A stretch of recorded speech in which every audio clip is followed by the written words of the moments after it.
दिल्ली विधानसभा में नेता प्रतिपक्ष रामवीर सिंह बिधूड़ी ने कहा कि राजधानी को बाढ़ में डुबाने के लिए पूरी तरह से केजरीवाल सरकार की लापरवाही जिम्मेदार है। अगर यमुना के समय पर सफाई कराई जाती, आईटीओ यमुना बैराज पर ध्यान दिया होता तो यमुना में गिरने वाले 17 ड्रेन की गाद निकलवाई होती तो हजारों लोगों को बाढ़ की त्रासदी से बचाया जा सकता था।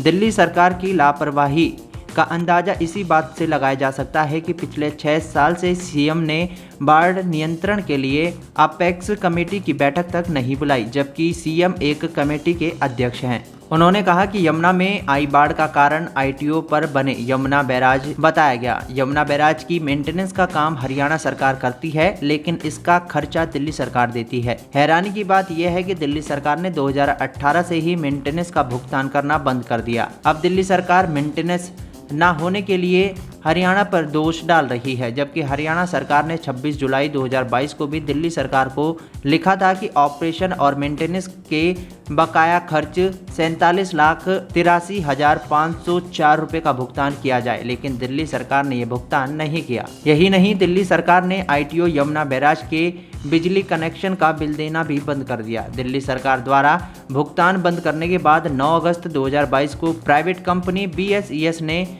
बिजली का कनेक्शन काट दिया। हरियाणा सरकार ने मेंटेनेंस का खर्चा ना निकलने के बावजूद दोबारा से बिजली का कनेक्शन अपने नाम कर लिया। इसके लिए बकाया बिल 69,012 रुपए तथा नए कनेक्शन के लिए 24,280 रुपए का भुगतान किया। इसी से पता चल जाता है कि दिल्ली सरकार बैराज की मेंटेनेंस के लिए कितनी गंभीर थी। राम सिंह बिधूड़ी ने कहा कि आईटीओ और उसके आसपास का इलाका इसलिए डूबा कि इंद्रप्रस्थ मेट्रो स्टेशन के पास ड्रेन नंबर 12 का गेट टूट गया। इसी से WHO, आईटीओ और सुप्रीम कोर्ट का इलाका डूबा। यमुना पर कुल 17 ड्रेन हैं, लेकिन इन सभी की डिसलिस्टिंग नहीं कराई गई।